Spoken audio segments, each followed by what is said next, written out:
What's going on, YouTube? Your main Meatloaf MC here, ready with another video in our Ashes of Creation series where we're coming up with characters based on the class archetype chart on Ashes of Creation's main page. So if you're new here, if this is your first video, what I like to do is I like to create characters and concepts for characters, because character creation is really like my favorite thing to do in both tabletop RPGs and MMO RPGs. Again, if you're new to the channel, I am, in fact, the proud owner of a disease that does not allow me to be happy with one character, but I must have all of the characters, all of the races, all of the classes, everything. So that's what really spurred me onto this, and that's why we're going to be doing this video series, because I have a problem. So the first video we did, on this chart, what we do is we go 1 through 8 all the way down. Then this is going to be 9 through 16 all the way to the whole chart, right? And on the first video, I used a random number generator to pick, and I ended up with a Siren, which was the Bard first, Tank secondary, which gave us a Siren. We did two videos, really, where I made two different characters that were both still Sirens, but they were two different characters with different aesthetic feels, different personalities, different backgrounds. So they were still two drastically different characters while still being the same class. So let's do it again. Let's pick a new class. So I did the random number generator before I started recording. That way I could open the appropriate tabs up here. But other than that, I have done nothing. I like doing these videos as I am going through the process and creating them so that you can see my thought process and kind of my procedure, or my, boy, I can't think of the word. I want you to be there while I'm going through the process. Haha. Because I think this is really helpful. You know, you may not be a fan of Ashes of Creation, which is easy since the game's not actually out yet. It's all technical, what they're going to do, promises, videos. If you've been in the MMORPG space long enough, no matter how much effort they put into proving how good the game is going and going to be, you don't believe a damn thing, because we've been filled with empty promises so much. However, you know, the reason I want to share the process with you is because it may help you when you're creating characters in various tabletop RPGs. You know, in MMORPGs, it's a little harder to really get into the character creation to the extent of creating a character and a personality and all this jazz, because it's a video game you don't necessarily get a chance to unless you're in an RP server, which I've only done once, and it was really early in WoW, like really early, like probably BC, like original BC, maybe original Wrath. Outside of that, I just didn't do it, and now it's just like something I really enjoy, and I just haven't done it lately. So I'm hoping that there is some kind of separation. But anyway, off that tangent, yeah, role-playing is just something I really enjoy. I love making characters, so that's really what this whole series is about.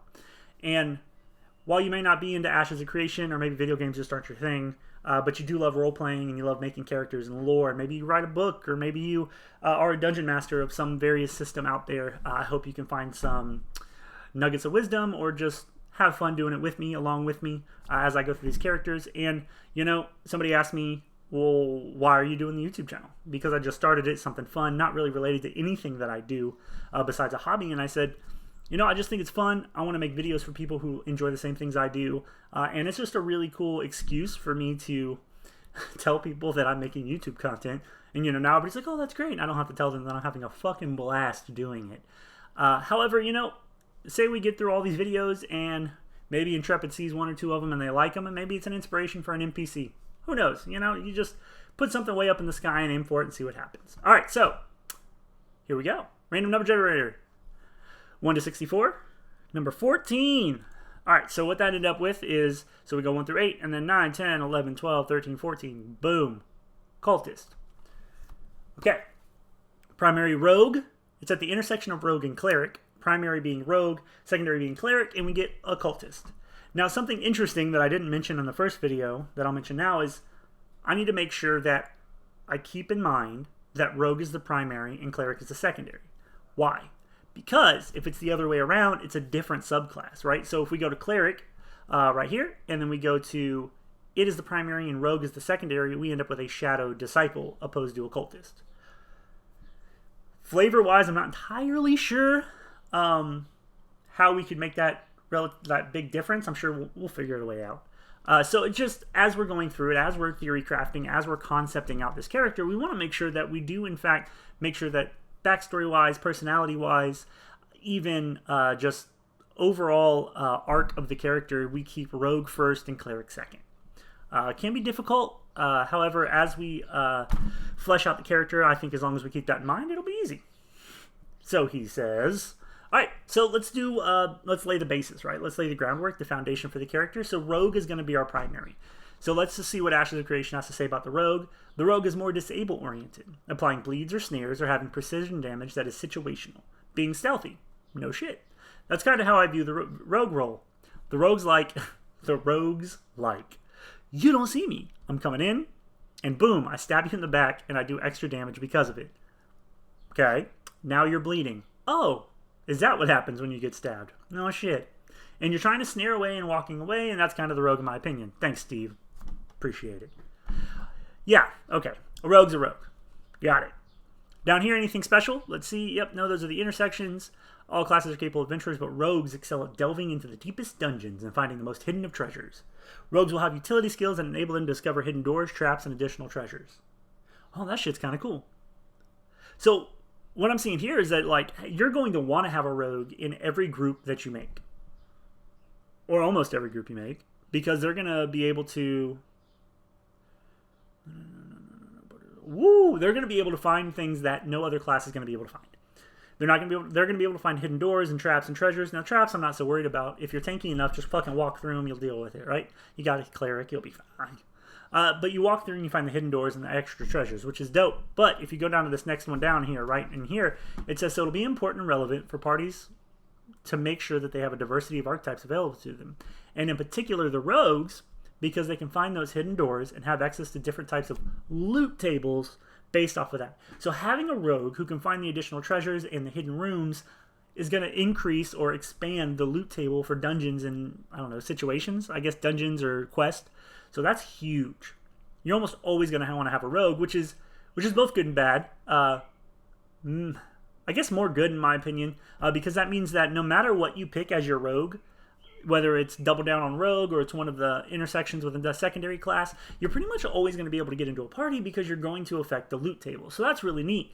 The only bad thing about it is depending on the size of said groups, is the majority of content going to be the large groups or the small groups, is if one spot or two spots is always going to have to be a rogue if you want the best possible loot outcome, then that kind of narrows the ability for other people to show up. If you always want to have a rogue and you always want to have a tank and you always want to have a healer, let's say your typical group is 4.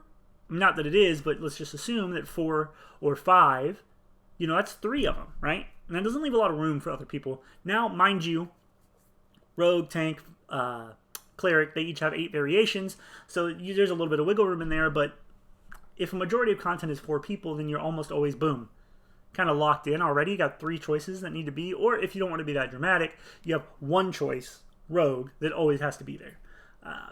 Not bad. It might not be a negative, but just spitballing, thinking about things. Theft, they won't be able to steal from players, which is dope. All right, cleric. Cleric is cleric. The cool thing here, you can read any of this, but if you come way down here, like way down here, boom, cleric augments. Classes with a cleric as a secondary archetype are able to choose between life or death augments, which is really awesome. So it says in here that if you chose cleric as your secondary, you could have it add life-giving properties, i.e. self-healing, or maybe it could modify one of your abilities to where it has an additional healing effect.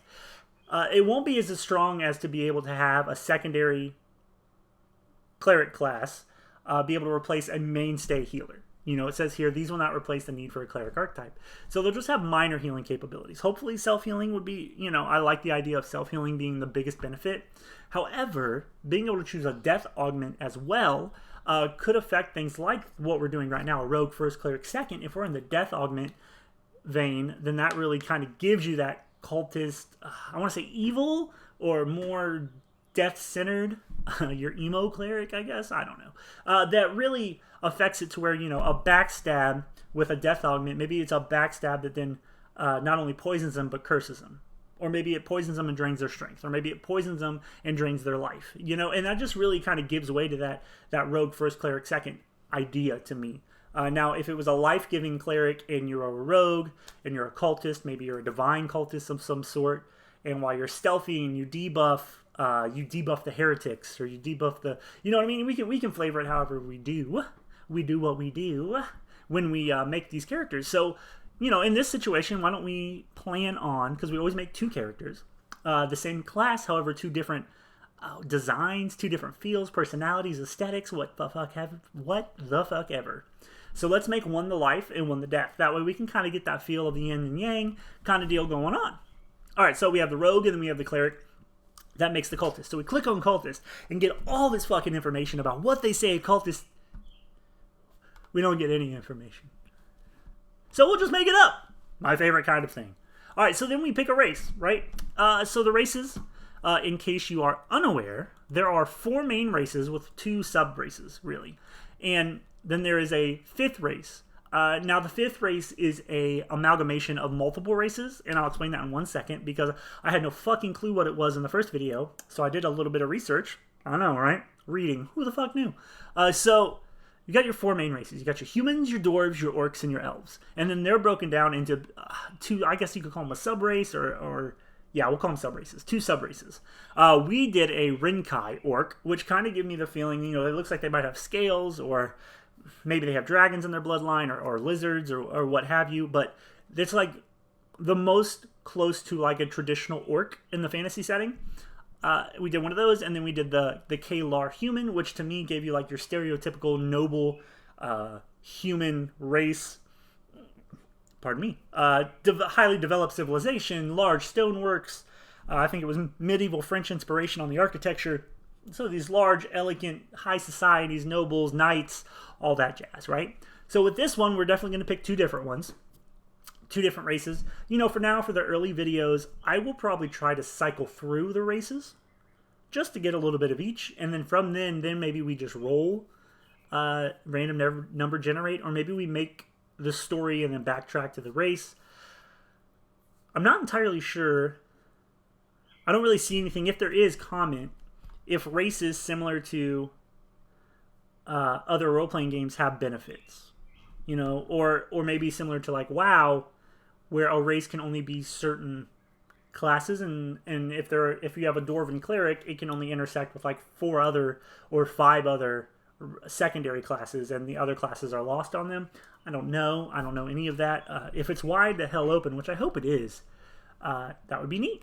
So for this one, I want to make a Tolnar. And what they are is, so the Tolnar is basically the Forgotten. So the lore, just quick, I won't go too hard because we'll hit it a little bit in every video. The lore is that there's this big fucking, essentially apocalypse level shit that went down on the main plane. And what happened is then these giant gates opened, and the main races here, these 4 main races, their sub-races, escaped through these gates to another world. And everybody of every race, monster race, humanoid race, mammalian, reptilian, all those races were forgotten, the Forgotten, and stuck amidst all of this. I think it's called the Fall, the Apocalypse, the Great fucking fire shit. I don't know. They have it listed here, and I totally forgot. I apologize. However, so these races are left. So when you pick a Tolnar, you're not picking a specific race. You're picking basically your character comes from the forgotten races amongst the world.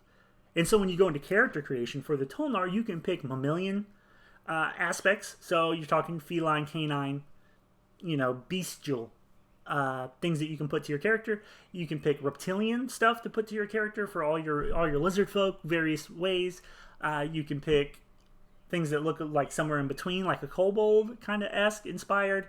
Humans with maybe slightly more fierce animalistic features. You know, it's a wide variety. You can kind of make your own amalgam of various aspects to create this character who was in fact just a descendant of various tribes that somehow managed to survive and exist among all the bullshit going on the plane, right? So let's do that. Let's start here. So we are going to make a cultist. Boom, I'm ready for you. And we started with a male last time, so we'll start with a female this time.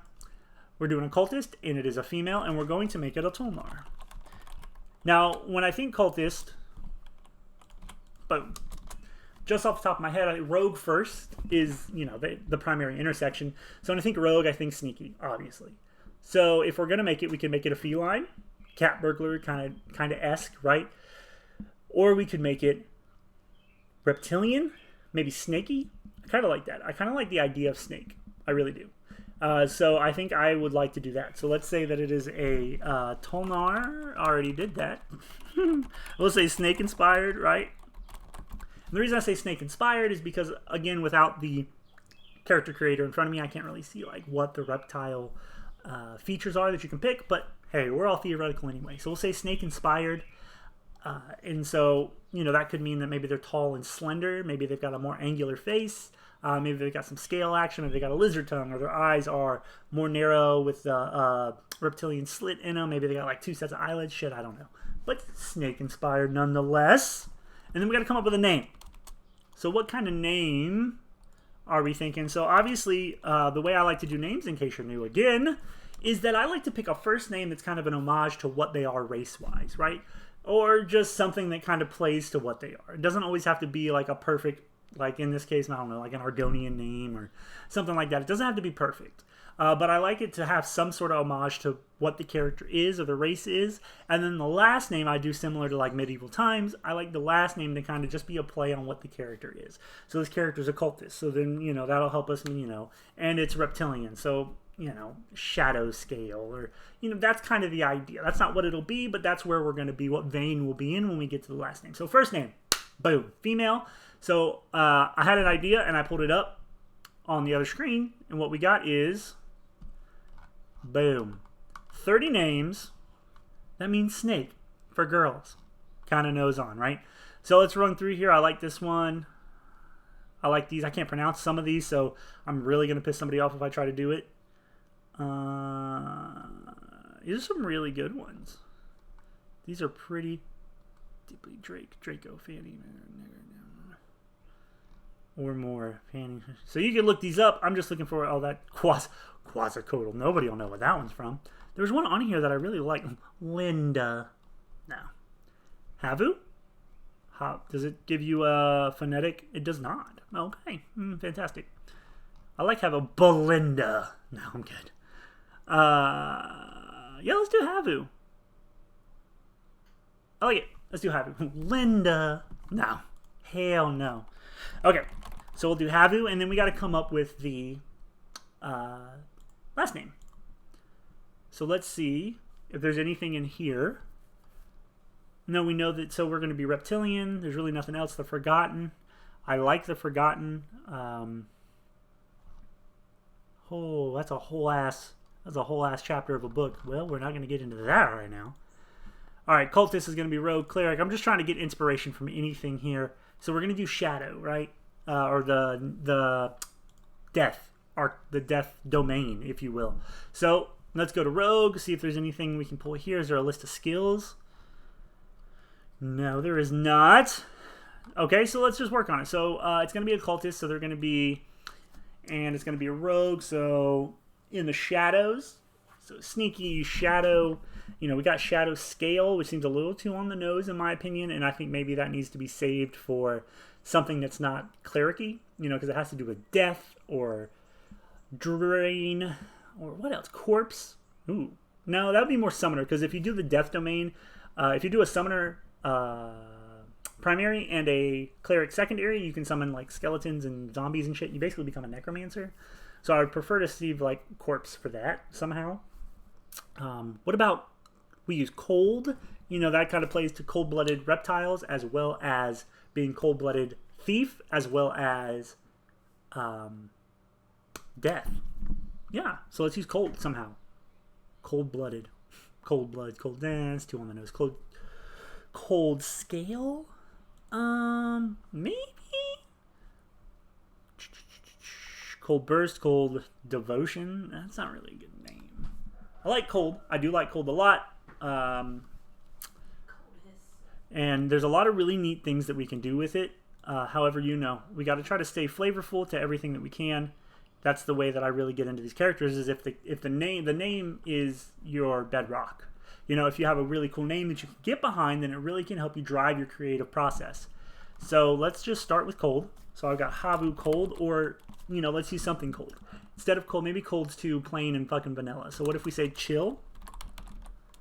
Or like you could say chill scale, eyes, scales, or maybe I'm too focused on reptile. Maybe then we go to sneaking around, or death, or corpse, or so she's killing, she's draining, she's sucking venom. Venom's a good one. Chill venom, chill scale. Chill scale's not bad, but that leaves us Havu chill scale. Sounds like she'd be almost like an ice mage or something. You know, it doesn't sound necessarily deathy. I like drain. I like not neuropathy. I mean, sure, but not what I was going for. Necrophiliac. Yeah, there we go. That's literally the only fucking thing that's in my head right now. That's terrible. Nothing better on a hot night than a cold. Okay, so moving on. So what we're doing is we're trying to come up with this name. If you got ideas, just throw them down there in the comments, because I'm having a brick on here. I like cold. I like chill, because I think it plays like on a deep level. Then we sneak, stab, shadow, chill shadow, cold shadow. Not bad, not bad. I can dig something like that. Chill scale seems like that. Ooh, what about just Havu dark chill? That seems pretty shitty. It's not bad, but it seems pretty. I like shadow as well. Like shadow scale fits really well, but it gives nothing to. That sounds better than literally anything else I can come up with. I think there's something better there. Something we can do better. But that's really all I can do. And instead of taking 10 minutes of me going, no, we're just going to go with shadow scale, and then we'll move on past that. And if you hear my dog barking, that's because she doesn't know how not to bark while I'm recording. All right, so let's start with this. So we've got our female cultist, who's a Tolinar, who can literally be anything or whatever the fuck you want it to be, which is a beautiful thing about that kind of race. And we're going to do it more reptilian and snake inspired. We picked Havu because that is a name that represents snake in another language, and then shadow scale. Scale, reptile, shadow, rogue. Pretty easy, pretty safe. I think we can get a little more flavorful with the last name, maybe even inspire the last name if more lore comes out, or maybe there is lore out that I just didn't consume. So we'll go for consume is a good one too. Or maybe we can find a synonym for consume. Anyway, so we're going to start with Havu shadow scale. So then what I do next, now that we've got that base, and I know some of you are probably like, God, why did it take so fucking long to name a character?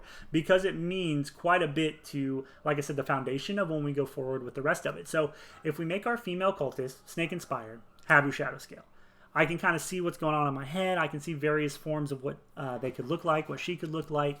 Then we start going to that she's a rogue, so maybe she has the longer teeth. Maybe she has the fangs. Maybe that's how she poisons her dagger, is literally her venom. And then we start thinking about, okay, well, how did Havu come to be a rogue first and then a cleric second? I think this is easier being a Tolnar, right? I think we luck out or we take the easy way out. So the Tolnar, being the forgotten race, so they're stuck with all the bullshit, all the monsters, all the crazy shit going on in the plane. So to survive, you got to be sneaky, right? A rogue. So, like, to me, rogue and ranger both, but rogue more is really on the surviving, using the shadows to hide from the predators, to move about, to escape, to run, to hide, to sneak, to steal, just to survive. So I think being a thief or a rogue is super easy, kind of a cop-out when you're a Tolnar because of that. You know, you don't need a sad story. You don't need an epic story or a family lineage to be a rogue. Just either A, you enjoy being a rogue because that's just how you've lived your life. B, sure, maybe you're an orphan or maybe your family's poor and you just steal. Right? There's so many easy setups for a rogue, in my opinion. I mean, really, there's easy setups for anything. But rogue just seems so easy, especially paired with Tolnar being the surviving races on an apocalyptic land kind of deal. Or surviving said apocalypse. Now, we're way past that, so it's not necessarily apocalyptic now, but, you know, that doesn't mean that they haven't created this kind of dark underbelly, because they are in the version of the Underdark, which, if you don't know what the Underdark is, it's a cool place you need to look up from D&D. A lot of fairies, a lot of things like that. Hold on, let me pull this up real quick. Tolnar. It is called the Underrealm. Pretty close. So, you know, they're underground. Deep caverns, underground valleys provide new destinations for civilization to develop. So it all lends itself to being a rogue. So I don't think we need to focus too heavy on the backstory of why she's a rogue. Just from the Underdark, lives in the dark, fighting for survival, or her clan has always fought for survival. You know, maybe she doesn't fight for survival as much, but she's been raised in a family like that, so her skills and everything just lends itself to her being a rogue first. I think it would be really easy for most races that come from the Underdark to have rogue first, you know, or ranger, or I guess any of them. I don't know, cleric maybe not so much, summoner maybe not so much, but it's just so easy for the rogue from the Underdark to do that. So rogue's easy. So we'll say that Havu just grew up in a reptilian inspired, like a reptilian tribe or group, family, even if you don't want to go as big as a tribe in the Underdark. That, wait, it's not the Underdark. Am I crazy? Do I keep calling it the Underrealm? Sorry, my flavor's off. From the Underrealm, and that's just led to her being a rogue in life. So that makes rogue first because her entire life is built around that. I like it. So then we go to cleric, which is kind of a little more esoteric not esoteric, but it's a little more off the mark when you're talking about the Underrealm. I mean, I'm sure they've developed their own religions and they've developed all that, so I guess it's not too far off the realm, especially if we're going with the death domain. I think there's a different term for it in this, but we go with the death domain. So that makes, I guess that could totally make sense. Death and decay, not necessarily in the pull your blood out for a dark god kind of way, but more of a survivalist, a carnivore. What am I trying to think of? What do they call it? Whatever the fuck, like a vulture is, a carrion feeder. Boom, done. So you know, that would make sense to me, being a carrion feeder, reptile, underrealm. It kind of feeds into it. I can dig it. Not that a snake, I don't. Okay, maybe I'm going too deep, but it makes sense to me, right? It makes sense. So why would she be a cleric? What did she find? She found religion. You know, that's primarily what a cleric is, some sort of religion. However, you know, religion in a lot of fantasy games is just fucking wild on the scale. You know, she could worship a giant world-eating snake, huh? But flavored for this, she couldn't. Maybe it's not reptilian at all. Maybe there's a various pantheon of gods in the Underrealm, and one of them, in fact, is a god of like self-sufficient, of stealing and theft. But maybe it's turned so it's a little more self-righteous and survival and all of this, and that's who she's a cleric of. Maybe it's not. Maybe it's a cleric of, you know, carrion feeding, or a cleric of a deity of like corpses and all that jazz. So that could totally be it. And now that I'm looking at it, is there a religion tab here? I'm sure there's a religion tab that I probably need to get into. If not, oh well. So we do that as a cleric. So now, okay, so Havu, family raised in this situation, in this society, easy to be a rogue. Absolutely easy. Grew up stealing, fighting for herself, doing what she needs to do. Maybe it's with a band of friends, and they're that, you know, your atypical fucking group of delinquents that steal shit all the time. Maybe that's what it is. Just lends itself to the fact that she's a snake, right? Maybe a little too on the nose. But, so that lends to it. And then we're going to find religion. It's secondary. So maybe she finds religion later, or finds a religion later, or finds, in this sense, a cultist. So maybe she, in fact, finds quote-unquote religion. However, it is a cult. Little cultist idea here. So maybe as she gets older, let's say late teens. I'm not sure how these races age in this world, but we'll say late teens. Like early adulthood, she finds a cult, but the cult's not overtly a cult. It's a family of various individuals. Maybe they're all reptilian, you know, and that's why she falls into it. And it is, in fact, a religion, but it's a little more fanatical, giving us the cult feel. So maybe it is a little more fanatical, and it's not necessarily, I don't want to say warped. However, it's changed her paradigm, the way she looks at the world. And now she is adventuring out in the world. Idea being that she is, in fact, I don't want to say a herald, because that seems like you'd be cleric first. Because she's not overtly religious. She's just part of a religion, because it is a secondary, right? Cleric's not our primary.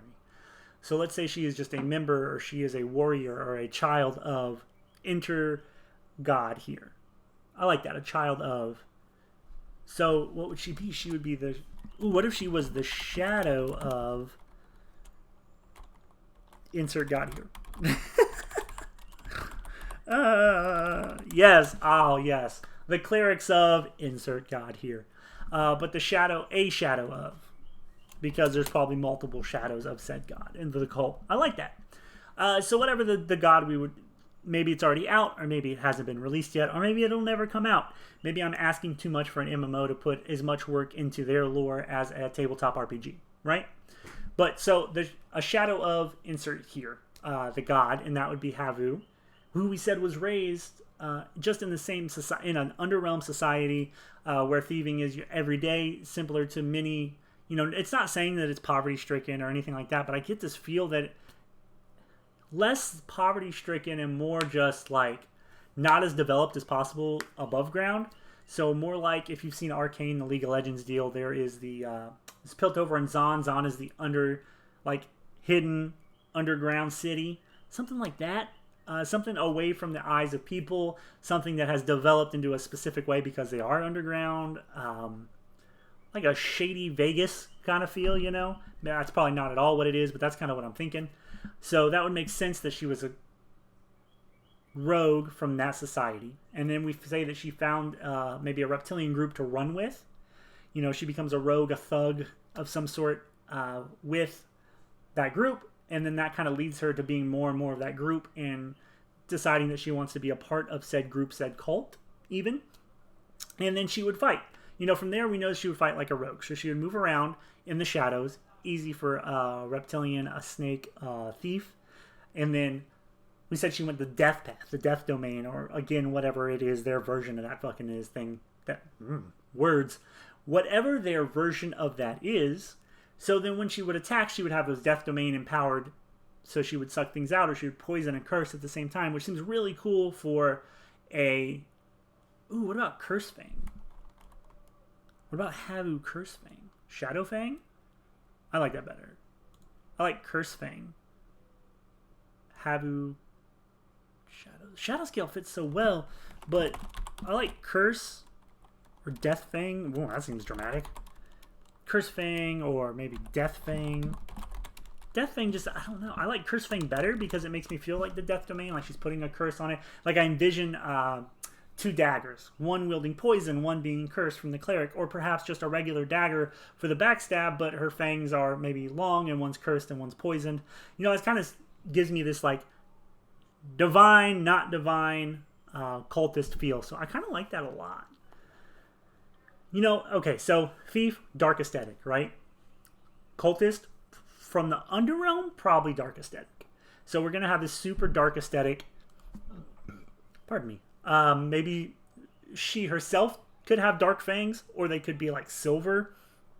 Dark fangs, dark scales, or they could be silver or white, like a contrast in the dark that would make her a predator. Like she's not, I'm just thinking maybe because it lets her stand out. It lets people know that she's there. She's not trying to sneak up on anything. Well, I guess she is. I don't know. I just thought it would be cool because if it was contrasted, the scales, it would kind of give the feel that they are not afraid of people finding them because they're, or prey or other monsters or whatever, finding them because they are that strong and confident. So maybe that's a little too crazy. So dark aesthetic. Dark scales, right? I'm thinking like that fang, two fangs or two daggers, one wrapped in poison, one wrapped in curses. And I think that would be our snake-inspired cultist, our Tolnar snake-inspired cultist, Havu Curse Fang. See, Curse Fang just, it doesn't flow. Shadow Scale flowed. Curse Fang doesn't. I like the idea behind Curse Fang more than Shadow Scale. However, it just doesn't, death just seems so dramatic and like so easy, Alright, well, we're going to stick with Havu Curse Fang. We'll have to change that eventually.